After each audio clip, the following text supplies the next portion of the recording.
Hello friends, வணக்கம்.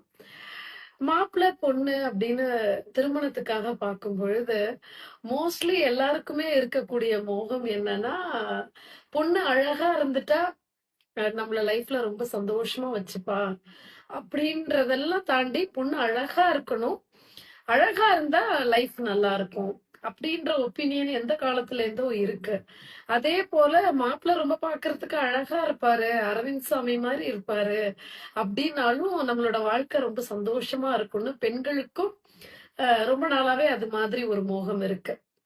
ஆனா actually ஒரு திருமணத்துல ஒரு பெண் அழகா இருக்கிறதும் ஆண் அழகா இருக்கிறதும் கணவன் மனைவி அழகா இருக்கிறதெல்லாம் தாண்டி அழகான மனைவி அமைஞ்சும் கூட அவங்களுடைய செக்ஷுவல் இன்டிமசி, அதாவது கணவனுக்கும் மனைவிக்கும் இருக்கக்கூடிய அந்த தாம்பத்தியம் அப்படின்ற இடம் வரும் பொழுது அந்த அழகெல்லாம் தாண்டி அந்த புரிதல் இல்லை அப்படின்னா எந்தவித கனெக்ஷனுமே ஏற்படாது. சோ அதுதான் பிராக்டிக்கலும் கூட, இயல்பான இயற்கையான விஷயம் கூட.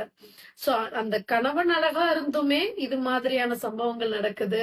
ஒரு பெண் அழகான பெண்ணை கல்யாணம் பண்ணிட்டோம், சாதிச்சிட்டோம்னு நினைக்கிற இடத்துல அந்த பெண் உங்களுடைய காதல் காமம் சார்ந்த விஷயங்களை கொஞ்சம் கூட புரிஞ்சுக்கவே இல்ல, கொஞ்சம் கூட உங்களுக்கு ஈடு கொடுக்கல, கோஆபரேட் பண்ணல.